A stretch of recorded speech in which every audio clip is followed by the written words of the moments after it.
예, 주님의 사랑을 어떻게 전할까 고민스러우시죠? 예, 여러분이 삶이 되시면은 그게 곧 사랑입니다. 말로만 하나님은 사랑이십니다 막 전하는 게 아니라 여러분이 하나님의 사랑을 많이 담아내시면 그렇게 굳이 하나님의 사랑이라 강조 안 해도 그게 사랑이 될 수 있습니다. 하나님의 사랑으로 하나님의 그 복음을 가지고 살아가는 저와 여러분 되시기를 소망합니다. 네, 오늘은요 더 지혜롭게 살라라는 제목으로 함께 나누려고 합니다. 우리는 누구일까? 제가 했을 때 정체성을 두 가지 했잖아요. 우리는 하나님의 자녀이자 종이다 라겠죠. 하나님의 종이다. 종이라는 관점에서 이렇게 말씀을 나누려고 하는데, 하나님이 우리를 세상의 종이었던 우리를 하나님의 종으로 불러주셨다. 우리를 지명해서 택해서 불러주셨다라는 사실을 이 시간 믿으시기를 바랍니다. 그래서 제가 출애굽 사건을 많이 생각을 해보거든요. 출애굽 사건, 왜 하나님이 출애굽 사건을 자꾸 얘기하시면서 유월절을 지켜라, 거룩히 지켜라, 유월절을 기념하라, 그렇게 말씀을 왜 하실까 그냥 생각해 보니까, 오늘날로 친다면은 애굽이라는 것은 세상을 상징하잖아요. 세상이 종이었잖아요. 그들이 이집트에서 종살이 했지 않습니까? 430여 년 동안 종살이 했는데 그 종생활을 청산하게 하고 자유인으로 불러주셨다는 얘기죠. 그러한 은혜가 생각했을 때, 그런 종인 또 종이에요. 그런데 이제는 세상의 종이 아니라 하나님의 종으로 불러내셨다라는 차이가 있어요. 근데 많은 사람들은 근데 광야 40년 동안 원망하잖아요. 불평하지 않습니까? 전과 지금 뭐 나아진 게 뭐가 있지?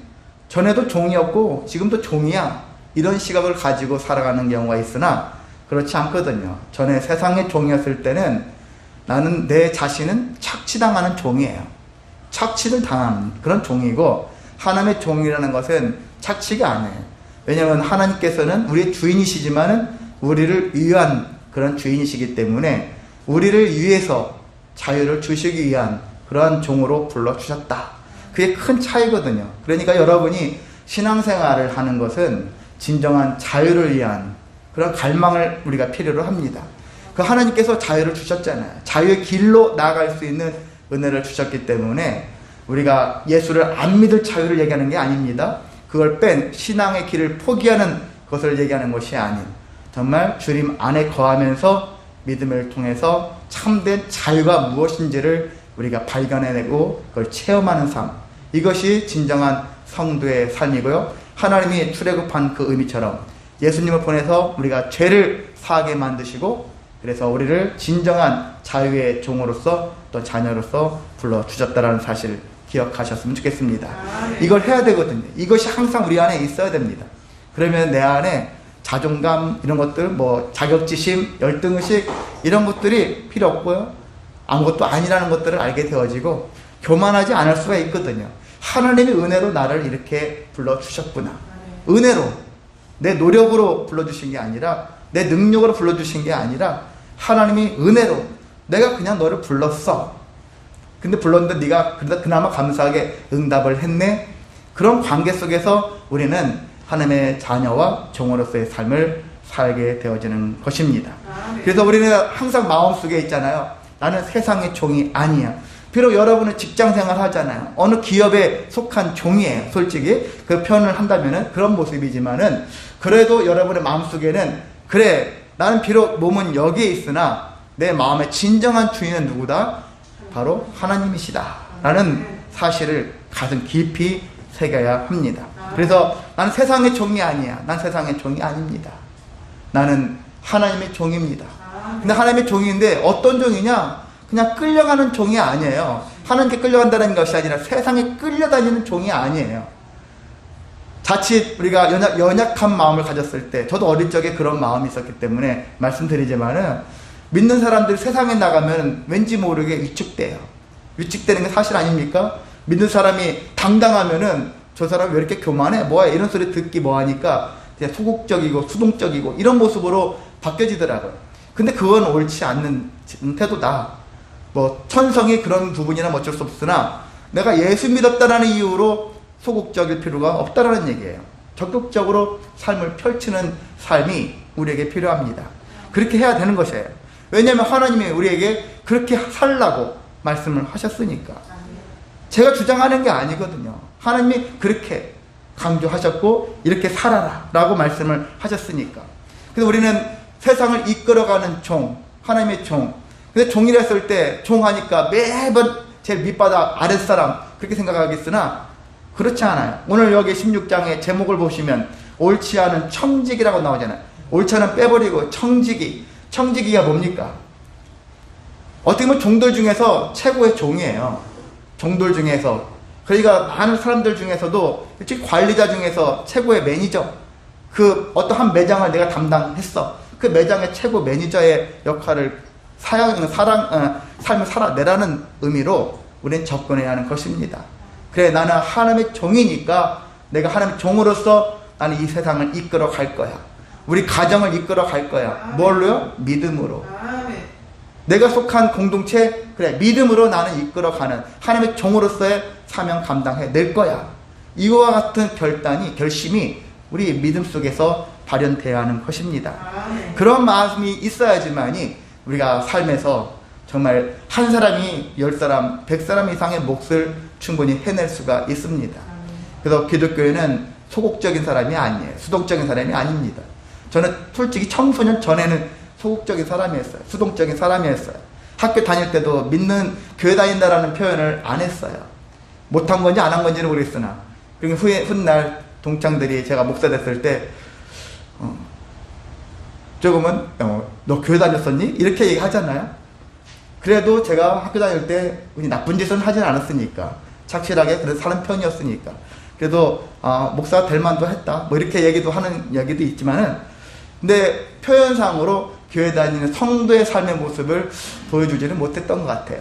착하게는 살았을지는 몰라도 믿음의 사람이라는 것을 사람들 앞에 나타내 보이지는 않았던 것 같다. 그 생각이 들면서 반성을 했습니다. 혹 여러분이 지금 내가 이 세상 가운데서 교회 다니는 교인이다, 아니면 하나님을 믿는 자녀다, 이런 것들에 대한 뭔가가 있다면은 다 떨쳐버리시고 주님께 나는 기꺼이, 나는 과감하게 나는 믿는 사람입니다, 이런 마음을. 때로는 믿음을 통해서 누군가 핍박당할 수 있고요, 원치 않는 소리를 들을 수 있어요. 그걸 무서워하지 마시고 우리가 담대하게 나는 신앙인입니다, 하나님의 종입니다, 이와 같은 고백을 통해서 살아내시기를 소망합니다. 예, 성도가 세상을 이끌기 위해서는 무엇이 필요할까요? 어떤 것이 필요할까요? 많은 게 필요하겠지만은 오늘은 제목처럼 지혜가 필요합니다.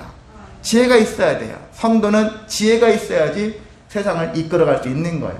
세상 사람들은 돈이 있어야지, 권력이 있어야지 이끌어간다라고 하겠으나 우리는 그것을 초월한 뭐냐면은 지혜가 있어야 한다는 것이죠. 지혜. 그래도 하나님이 주신 지혜죠. 자, 지혜는요, 가정생활에서도 절대 필요하죠.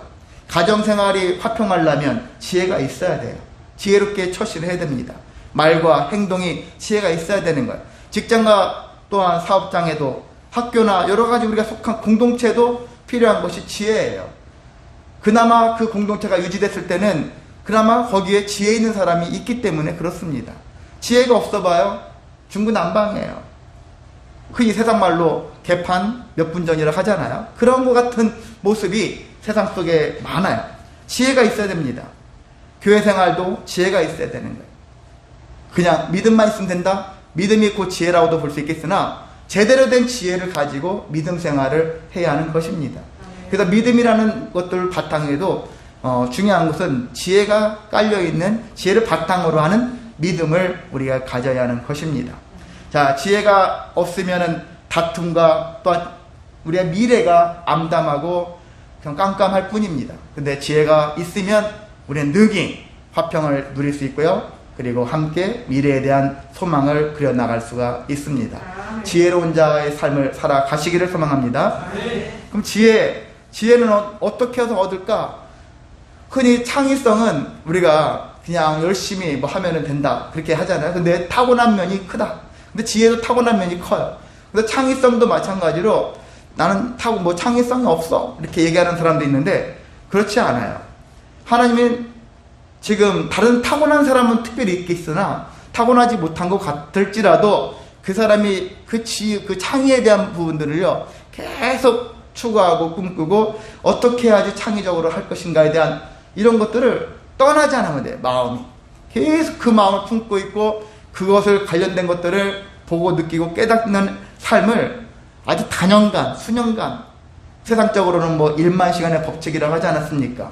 그렇게 하다 보면은 어느 정도, 적어도 이 창의적으로도 내가 최소한 먹고 살 수 있는 능력을 취득할 수가 있다는 거예요. 안 돼, 나는 안 돼, 안 돼. 안 돼 하는 마음을 가지면서 사니까 창의력이 안 나타나는 거죠. 전혀 안 나타나는 거예요. 처음부터 자기가 안 돼 해버리니까. 그러니까요, 마찬가지입니다. 지혜, 난 지혜가 없어. 저 사람 참 지혜로운데 나는 왜 지혜가 없지? 이렇게 얘기하시는데 그렇지 않습니다. 지혜도 창의와 마찬가지로 단연간 그런 계속 스스로가 수련을 하는 거예요. 계속 보고 듣고 느끼고 깨달으면서 어떻게 해야지 지혜를 얻을 수 있을까? 이 지혜에 대한 관심이 곧 지혜를 더 풍성케 하는 길로 갈 수 있는 것입니다. 그런데 우리가 창의성, 어떤 지혜 이런 부분들을 생각할 때요, 목표를 아니면 목적을 잘 설정해서 그것을 우리가 해야 하는 것인 것을 생각해야 됩니다. 왜냐면요, 창의성, 지혜가 무조건 어떤 것들에 대한 결과를 선하게 이끌지는 않거든요. 좋게 이끌지는 않거든요. 나는 이 창의를, 왜 창의성을 발휘해서 이것을 뭔가를 만들어냈어? 어떤 지혜를 내가 표현해가지고 이 지혜롭게 어떤 위기를 모면했어. 했었을 때 과연 나는 나 자신을 위한 지혜였느냐? 우리 공동체만을 위한 지혜였느냐? 창의였느냐? 그것을 돌아봐야 되는 것이죠.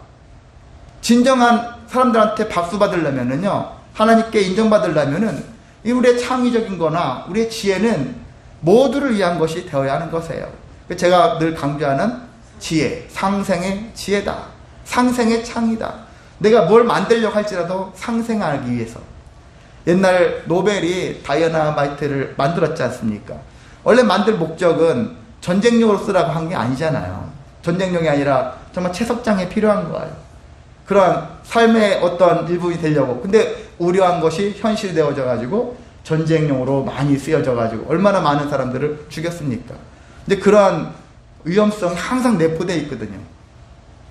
그런 것들 돈을 많이 벌었으나 그래서 노벨 여러 가지 수상자를 많이 이렇게 만들어내서 계속해서 그 돈을 더 인류를 위해서 헌신한 자들을 위해서 상을 주고 하는 행위가 거기서 나오는 거예요. 그걸로 어떻게 갚아버리려 하는 마음들이 있었겠죠. 그런 것처럼요, 우리가 창의적인 거나 지혜나 이런 모든 것들은 목적이 잘못되어 있으면은 안한만도 못한 것이 될 수밖에 없습니다. 세상을 더 혼란스럽게 만들어요. 자기 자신도 더 피폐하게 만들 수가 있습니다.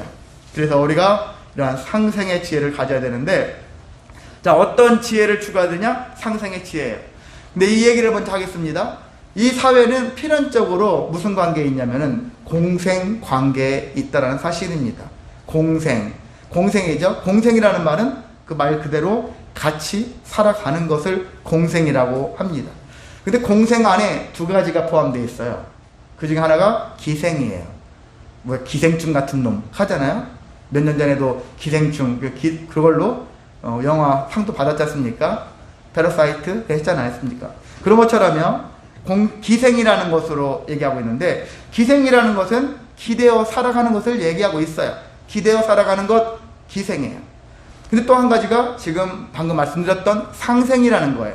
상생이라는 것은 서로 잘 살아가는 것을 상생이라고 할 수 있는 것입니다. 다시 한번 정리합니다. 공생은 같이 살아가는 거예요. 근데 공생 안에 기생과 상생이 있어요. 이 사회를 보세요. 여러분의 가정 안에도 그런 것이 있죠. 여러분이 한 가정을 이뤘었을 때 다 공생이에요. 같이 살아가는 거예요. 근데 어떻게 살 거냐? 잘 살아야 되지 않습니까? 잘 살려면은 상생해야 되는 거예요. 그런데 개 중에는 기생하는 사람들이 있어요. 누군가는 열심히 수고하는데 누구는 그냥 아주 신선 노름하듯이 살면서 그냥 얻어먹는 사람이 있어요. 그런 사람들이 이 사회에 있지 않습니까? 이 세계 안에서도 얼마나 그런 부분이 많습니까? 그런 부분들이 존재하는 것입니다. 그래서 우리는 이러한 모든 공생은 필연적으로 우리 공생의 삶을 살아야 하는 것이에요. 다 같이 살아가기 위해서 어떻게 살아야 되냐? 그러면 공생인데 공생 안에 기생은 가능하면 제거하고 우리 안에 상생하기 위한 그런 몸부림이 있어야 한다는 사실입니다. 여러분은 어떤 면에서는 기생하고 있죠? 저도 제 자신 돌아보면 어떤 면에서는 기생이에요. 기생을 하고 있어요. 근데 어떤 면에서는 기생이 아니라 상생하기 위해서 몸부림 치기도 한다는 것입니다. 누구를 꼭 집어서 저 사람이 기생이야, 기생충이야, 그렇게 할 수는 없어요. 우리 안에 다 그런 존재들이에요. 근데 가능하면 우리가 기생하고자 하는 마음가짐은 점점점 빼고요, 상생하고자 하는 마음을 키워가시기를 소망합니다. 그런 말미암아서 상생하는 마음이 넘칠수록 서로 잘 살아요. 정말 서로 부요하게 살아갈 수 있는 은혜가 분명히 존재합니다. 그렇게 되어 가시기는 저와 여러분 되시기를 소망합니다. 자, 그러면 상생하는 지혜를 어디서 얻을 수 있을까? 세상에서도 많이 얻을 수 있겠으나 특별히 우리는 온전한 신앙생활을 하다 보면은요, 자연스럽게 상생하는 법을 알게 되어지고 상생을 통하여 내 삶이 변화되어지는 삶을 우리가 경험할 수 있습니다. 그래서 자꾸 신앙생활 하다 보면 왜 신앙생활은 상생의 생활이거든요. 하나님이 우리에게 주신 말씀도 결과적으로 야, 내가 너 일 시켜 먹을 거야, 그렇게 해서 부려먹으려고 하는 관점이 아니라 내가 너를 위해서 일을 시키는 거야, 일감을 주는 거야, 그렇잖아요. 그래도 우리가 그 일을 하면은 하나님께도 기쁨이 되고 우리에게도 또한 기쁨이 되고 그것을 통해서 이웃들에게도 은혜가 또 끼쳐질 수가 있습니다. 이 신앙생활은 상생의 생활이거든요. 그래서 신앙생활을 여러분이 이기적으로 하면 안 되는 거예요. 신앙생활의 목적을 제대로 파악해야 하는 것입니다. 먼저 내가 살아야 되겠으나 나만을 살기 위한 몸부림이 아니라 모든 영혼들을 위한 그런 삶에 대한 몸부림, 그런 몸부림을 가져가시는 저와 또한 여러분 되시기를 소망합니다. 자, 그래서 신앙생활이 그러면 신앙생활하면 왜 지혜로울까? 왜 지혜로울까요? 신앙생활의 주체가 누굽니까? 여러분이십니까? 물론 우리 입장에서는 우리가 신앙인의 생활의 주체가 될 수 있으나 신앙생활을 이끌어 가시는 분이 우리는 더 중요하지 않습니까? 신앙생활을 이끌어 가시는 분은 성령 하나님, 삼위일체 하나님이시잖아요. 하나님이 우리를 이끌어 가시는데 성경에 보면은 하나님을 누구라고 표현하게 했냐면 여러 모습으로 표현하고 있으나 하나님을 지혜다라고 표현하기도 하는 것입니다. 하나님은 사랑이시다, 하나님은 은혜시다, 뭐 이렇게 표현하지 않습니까? 근데 하나님은 지혜시다라고도 표현하고 있는 부분들이 성경에 곳곳에 놓여 있습니다. 한 가지 예를 든다면 욥기서 12장 13절에 지혜와 권능이 하나님께 있고 계략과 명철도 그에게 속하였나니 라고 얘기하고 있어요. 모든 게 다 하나님께 속해 있는 거예요. 여러분이 찾는 거, 뭐는 하나님께 있고 뭐는 하나님께 없어, 그게 아니에요.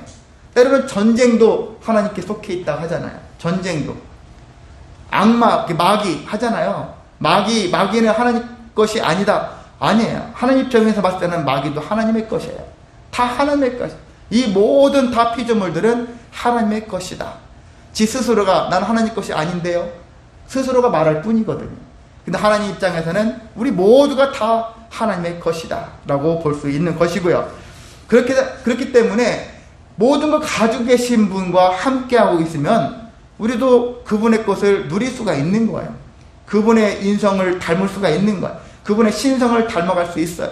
그렇다고 신이 되는 건 아닐지라도 그분의 공의와 사랑을 우리가 삶 속에서 재현해 나갈 수 있는 삶을 살아갈 수가 있는 것입니다.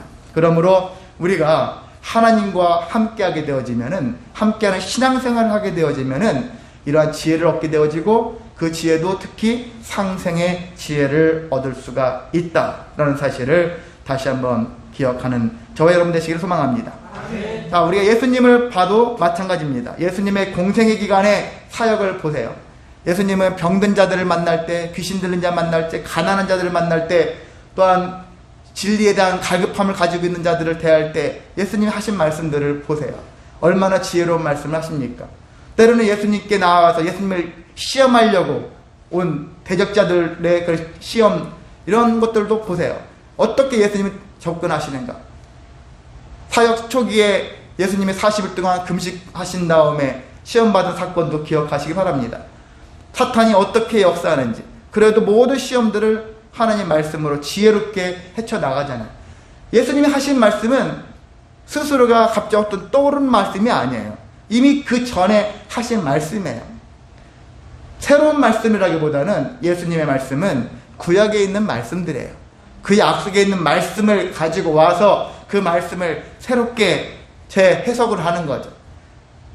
기존에 있던 거예요. 기존에 있던 구약의 말씀도 하나님 말씀이잖아요.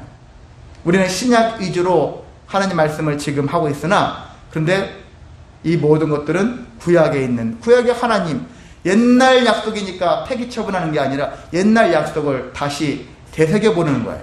그 말씀을 보면서 하나님은 왜 이런 말씀을 하셨을까? 왜 유대인들에게 이 말씀을 선포하셨을까?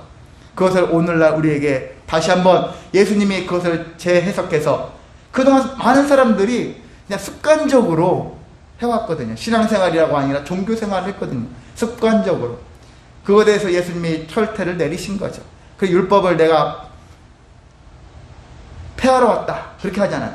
그리고 새롭게 한다고 말씀하셨습니다. 완전하게 하기 위해서 내가 왔다, 그렇게 말씀하지 않습니까? 그 의미가 바로 거기에요. 구약에 있는 말씀들을 사람들이 그냥 종교적인 측면에서만 접근해서 그냥 습관적인 입장에서 의미 없이 남들 하니까 소나 양이나 비둘기나 염소 이런 거 데리고 와서 그 짐승들만, 애꿎은 짐승들만 잔뜩 죽이고, 자기는 정말 회개를, 진정한 회개가 아닌 습관을 쫓은 회개, 이런 모습들을 하는 것이니까 그런 것들을 이제 그만 그치고 예수님을 통한 진정한 회개, 그런 회개를 촉구하시는 그런 과정들을 본다면은 하나님이 우리를 향해서 얼마나 지혜롭게 우리의 영혼 가운데 임하시는지 그것을 발견할 수가 있는 것입니다. 자, 근데 예수님께서는 내가, 하나님이 우리한테 그러잖아요. 내가 거룩하니 너희도 거룩하라 말씀하신 것처럼 예수님은 지혜로우신 분이잖아요. 그럼 내가 지혜로우면 너희도 지혜로워라, 같은 원리로 또 접근할 수가 있는 것입니다. 항상 그거예요. 예수님 닮자란 말 하잖아요. 예담 이런 줄여서 이런 이름도 많고. 근데 그런 의미에 생각한다면 뭘 닮으려고 노력하겠습니까? 예수님의 외형을 닮을까요? 예수님이 막 말을 휘황찬란하게 하시는, 능수능란하게 하시는 그 모습을 닮아야 될까요? 그게 아니에요. 그것보다는 예수님의 성품을 담자, 예수님의 지혜를 담자, 예수님의 그 모습을, 진정한 모습을, 그 진실된 모습을 닮아가는 것이 우리에게 과제라고 할 수 있고요. 그렇게 살아야 하는 것입니다. 그래서 예수님이 오늘 우리에게 세상을 인도할 만한 상생의 지혜를 갖기를 추구하시면서 말씀하셨는데, 오늘 본문에 있는 말씀을 통해서 함께 또 나누려고 하는 것입니다. 자, 어떤 부자에게 청지기가 있었어요. 청지기. 근데 이 청지기가 주인의 소유를 낭비한다고 했어요. 주인의 것을 낭비하는 청지기였어요. 그러니까 여러분 직원인데 회사 물건들을 은근히 있겠잖아요. 횡령도 하고 빼돌리기도 하고 그냥 회사 물품들을 그냥 우리가 막 쓰기도 하고 하는 거죠. 필요 이상으로 쓰는 거죠. 과하게 쓰는 거죠. 때로 바깥에까지 유출하면서까지 쓰는 거죠. 이런 모습으로 지금 이 청지기가 한 거예요. 그래서 주인이 다 그런 것들을 이제 알고서는 주인 불러가지고 너는 이제 더 이상 직무를 네가 할 수가 없을 것 같다라고 하니까 겁이 나는 거예요. 청지기 입장에서 내가 이 직분이 끝난다면 어떻게 해야 되지? 이런 마음이 생기는 거죠.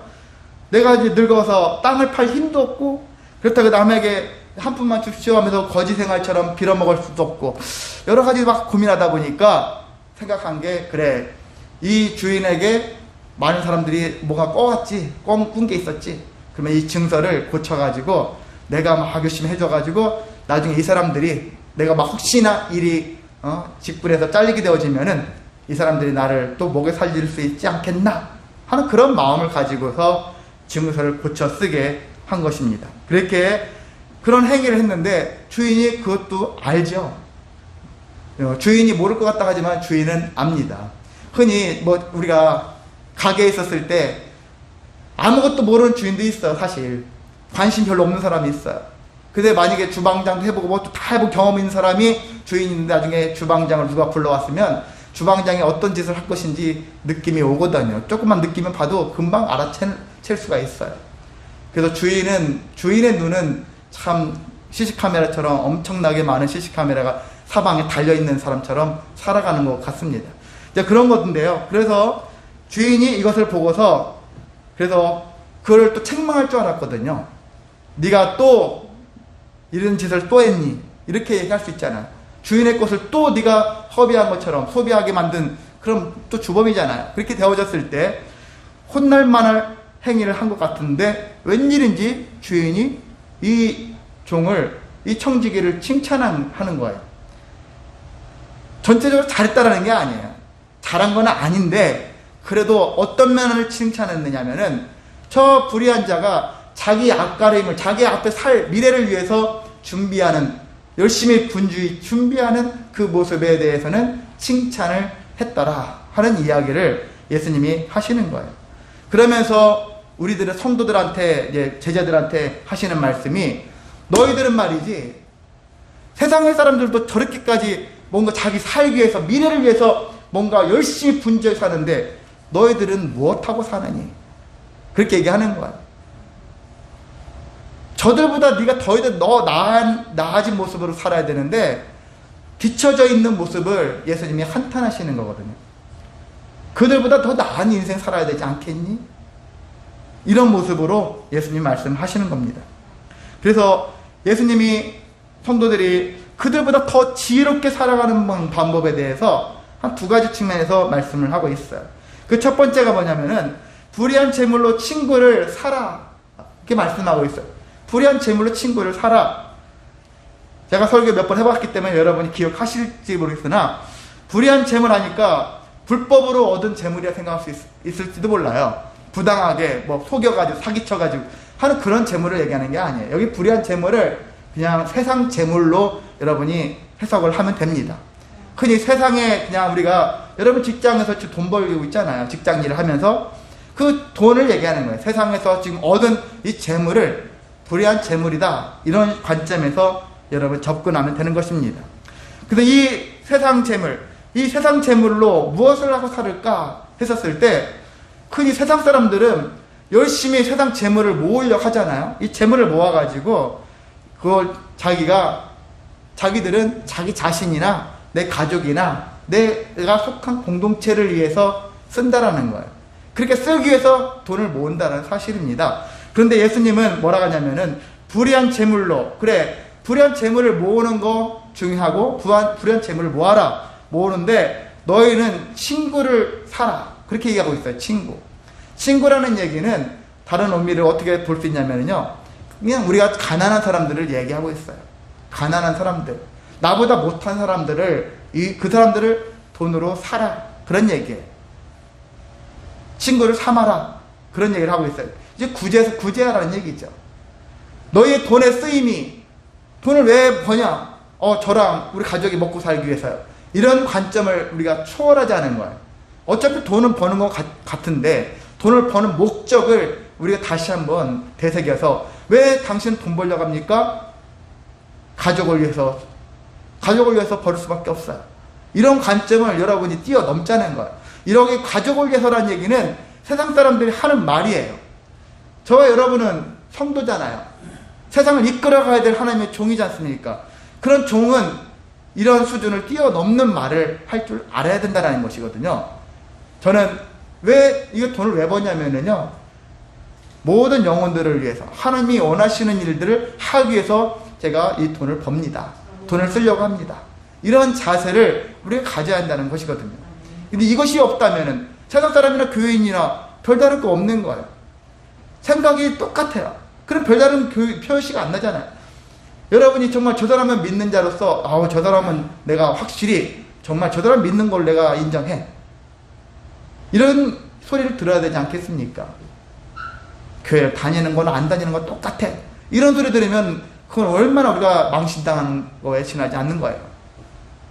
그런 것을 뛰어넘을 수 있는 여러분이 생각을, 지혜를 가지시기를 소망합니다. 근데 이 일을 왜 예수님은 불의한 재물로 친구를 삼으라고 했었을까?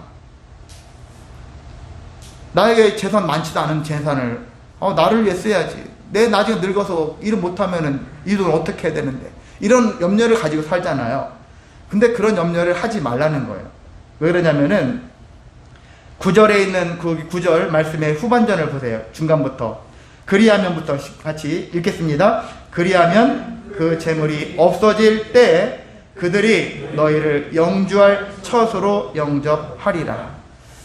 나 집도 없고 뭣도 없고 뭣도 없고 막 이런 식으로 미래가 깜깜한데 어떻게 있으면 안 되는데 이런 생각을 가질 수 있잖아요. 그런데 우리가 없어진다 한들 하나님께서는 우리를 영접할 곳으로 인도하신다는 거예요. 능히 그럴 수 있다는 거예요. 저희 어머니가 제가 예전에 물어봤거든요. 여쭤봤어요. 88년에 인생 살면서 엄마는 뭐 때문에 무엇이 제일 힘들었어요? 저는 돈 얘기할 줄 알았어요. 혹이나 돈 없어가지고 힘들었다. 그 얘기할 줄 알았더니 돈 얘기를 안 하시고 다른 얘기를 하시더라고요. 건강이 좀 약해서, 몸이 약해서 다른 걸로 좀 인생을 살면서 귀찮은 일들, 그런 일에 대한 그런 얘기를 하시더라고요. 돈은 분명히 제가 봤을 때는 가난한 엄마거든요. 가난한 엄마신데 가난한 얘기에 대한 얘기를 안 해요. 돈 없어서 나 힘들게 살았어. 저 돈 좀 많았었으면 내가 인생에 또 좋았지 않았을까? 그렇게 고백하실 줄 알았거든요. 근데 아니더라고요. 저도 의외였어요, 솔직히. 제가 저희 어머니 인생을 봤잖아요. 한 54년간 봤지 않습니까? 봤는데 늘 가난했는데 왜 돈 얘기를 안 하셨을까? 그 생각이 그냥 들었었는데 그렇습니다. 돈이 살아보니까 저희 엄마가 예전에 거의 10여 년 전에 15년 전에 돈이 있을 때도 살았고 없을 때도 살았다 저한테 말씀하신 적도 있었거든요.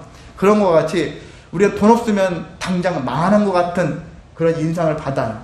돈 없으면 모든 게 절망하고 모든 게 미래가 없는 암담한 삶을 살아가는 것 같은 느낌을 받거든요. 저도 그런 느낌을 많이 받거든요. 그런데 그럴 필요가 없다라는 생각이 듭니다. 하나님께서 그 다음은 하나님께서 인도하시니까 여러분이 그런 믿음을 품으시기를 소망합니다. 그래, 지금 내 눈에 계산대로 하면은 내 돈 이렇게 쓰면 얼마 있으면 다 없어지는데 계산하면은 그렇게 되어져요. 그런데 계산하지 않고서 우리가 여러분이 계산한 대로 삶이 되어지지 않지 않습니까? 계산 안 했는데도 여러분 열심히 가계부 들어가지만 제 아내가 가계부 예전에 처음에 신혼초 때는 썼었어요. 콩나물 얼마 뭐 이런 거 있잖아. 몇십원 몇백원 이런 거 다 썼어요. 근데 몇 번 하더니 안 써버리더라고요. 왜? 쓰니까 눈에 보이는 건 적자야. 항상 마이너스. 마이너스가 머릿속에 삶속에 마이너스만 기억되어지는데 뭐가 좋겠습니까? 그래서 가계부를 버려버렸죠. 쓰지 않아요. 그런데 지금까지 살고 있습니다. 지금까지 은혜를 주시고 부족한 때도 많이 있었으나 또 채워주시는 은혜도 있고 하나님의 그 은혜라는 것을 우리가 놓치는 거예요. 계산에다 늘 빠뜨려요. 눈에 보여지는 것만 가지고 계산하니까 여러분이 믿음을 가졌을 때는 보이지 않는 그리고 예측하지 못했던 예상하지 못했던 그런 은혜도 있다는 사실을 분명히 체험하고 계십니다. 지금 앞으로 더 많은 체험이 있을 거예요. 그냥 여러분이 계산하는 대로 인생이 아닌 하나님의 은혜 그 플러스 알파가 여러분이 지금 수고해서 얻은 것보다 훨씬 더 많은 은혜가 또 넘치게 되기를 간절히 소망합니다. 예, 그렇습니다. 그래서 우리는 죽음이 끝이 아니다. 세상 사람들은 죽음이 끝이다라고 여기니까 열심히 모으는 거예요. 내가 열심히 모아가다 내가 죽기 전에 편하게 써야 되겠고 열심히 모아가지고 이것을 자녀들한테 넘겨야 되겠고 근데 자녀들이 행복하게 살아야 되겠고 이게 그들의 생각이니까 열심히 모으는 거예요. 근데 우리는 죽음이 끝이 아닌 거예요. 죽음 이유가 있는 거죠. 그러니까 우리는 기꺼이 써도 된다는 거죠. 기꺼이 써도 된다. 기꺼이 쓰게 되어지면 망하는 것이 아니라 더 흥하게 되어진다. 여러분이 그러한 인생 살아가시기를 소망합니다. 두 번째는 불의한 재물에도 충성하라. 11절에 말씀하고 있어요. 세상 재물에도 충성하라. 한마디로 돈 버는 일에 여러분도 최선을 다하라 라는 거예요. 돈은 멀리해야 되는 거야. 돈은 위험해.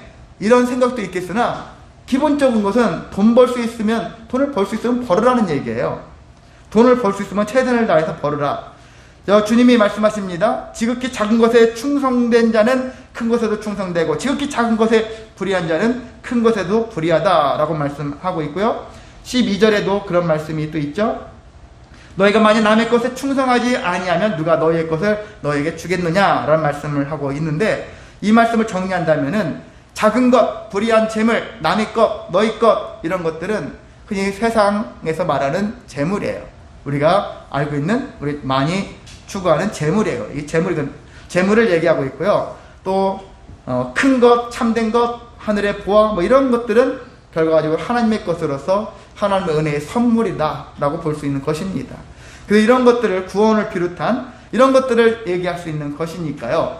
그래서 우리가 세상 재물에도 충성을 다하라는 말씀을 우리가 기억했었을 때는 왜 이것을 해야 되느냐면은 신명기 8장 18절에 이런 말씀이 있어요. 내 하나님 여호와를 기억하라. 그가 내게 재물 얻을 능력을 주셨음이니라. 하나님이 재물 얻을 능력도 주신다라는 거예요. 신명기 8장 18절을 여러분이 기억하셔서 그래 하나님이 나에게 능력을 주실 거야 이런 마음을 품으시기를 소망합니다. 저도 예전에는 나는 재물과는 관계없고 재물하면 저 무서워하고 재물하면 경계하고 저도 그랬어요. 솔직히 그런 마음으로 그런 태도로 살아왔습니다. 돈을 보면은 뭐 겁부터라는 거예요. 돈에 대해서. 그런데 그러면 안 되겠구나. 이런 마음을 가지면 안 되겠구나. 돈에 대해서 우리가 어떤 다른 차원의 마음을 품어야 되겠구나. 바로 여기 있는 마음처럼 우리가 품어야 하는 것입니다. 하나님께서 능력을 주신다 했으니까.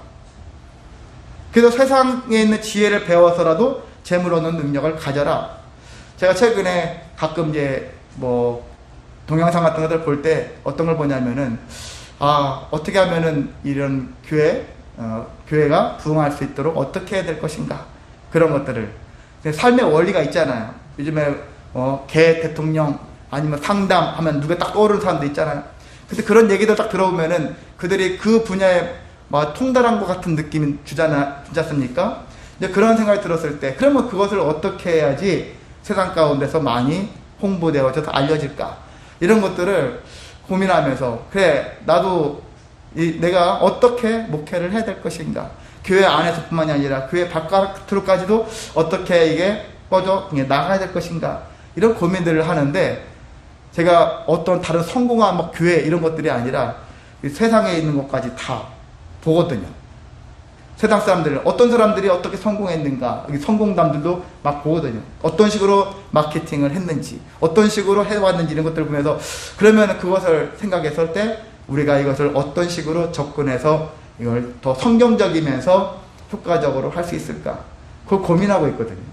이런 것들을 언제 이게 실현되어 올지는 모르겠으나요 계속 하다 보면은 그런 분야가 열릴 것이라고 생각이 듭니다.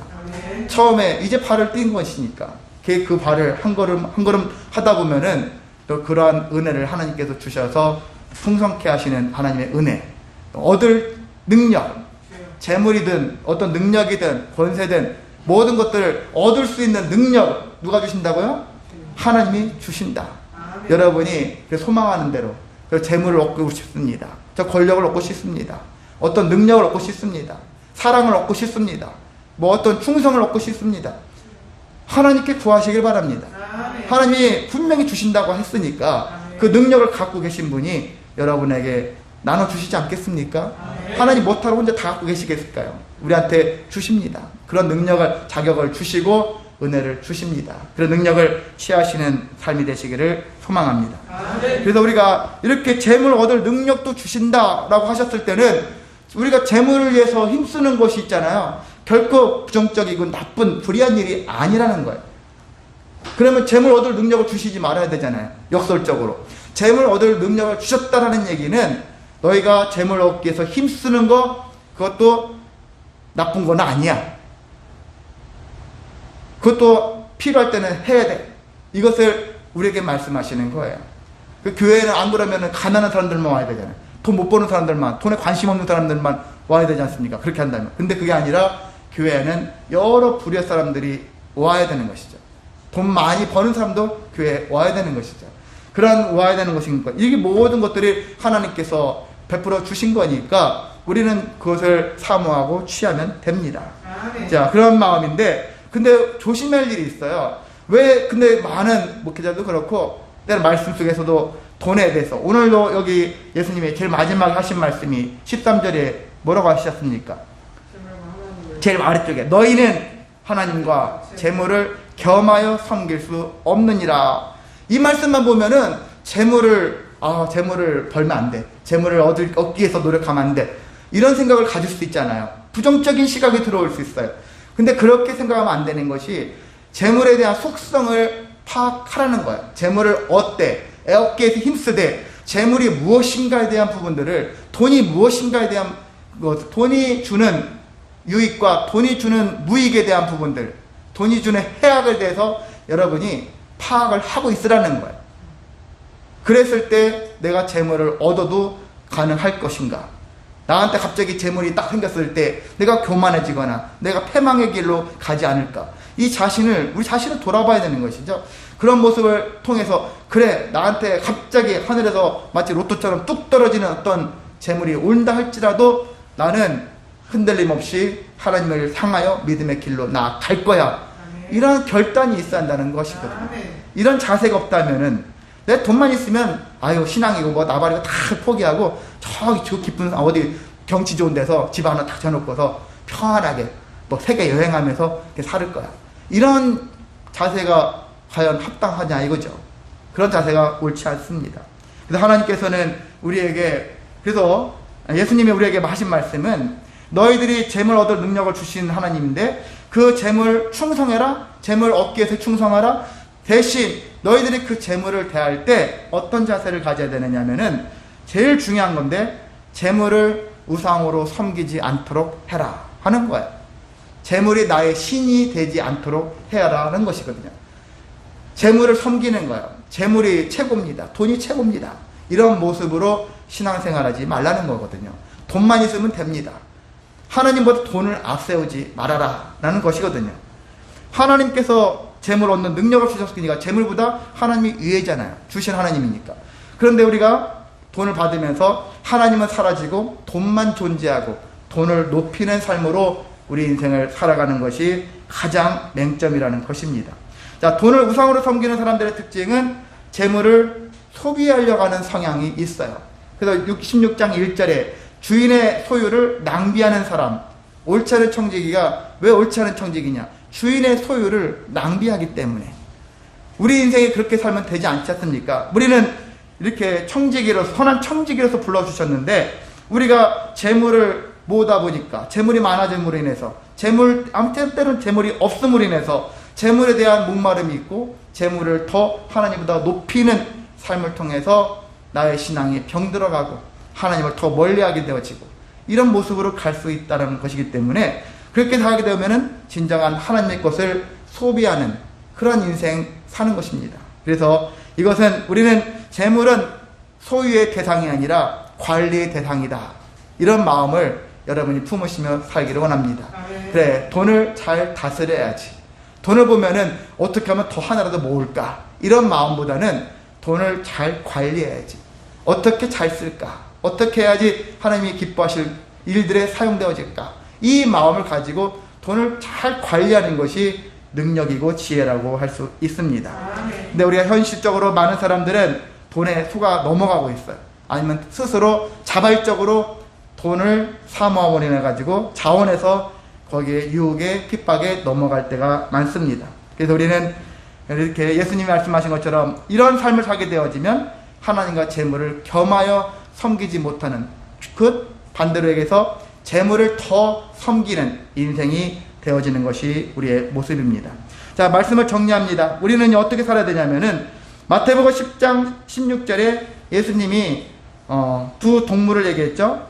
뱀과 비둘기를 얘기했죠. 너희는 뱀같이 어떻게 되라고요? 지혜롭게 되라 라고 얘기하고 있어요.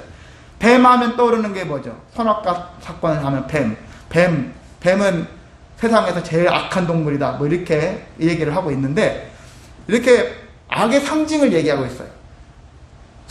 다르게 얘기하면은요, 세상을 상징하고 있어요. 세상을 상징하는데 세상 사람들처럼 지혜로워야 된다, 그런 얘기를 하고 있어요. 세상의 지혜를 여러분이 필요하면 배울 수도 있다라는 거예요.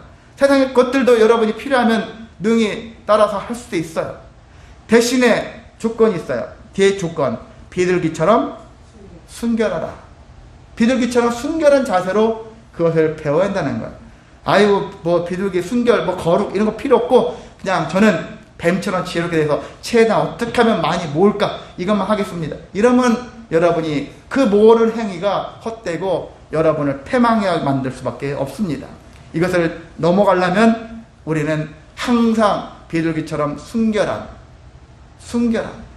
그 비둘기라는 표현을 이렇게 얘기를 하더라고요. 구약시대 보면 제일 가난한 자가 드린 예물이 뭐였을까요?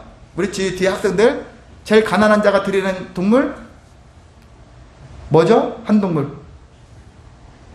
비둘기잖아요. 예, 비둘기 제일 가난한 자가 드리는 동물 비둘기잖아요.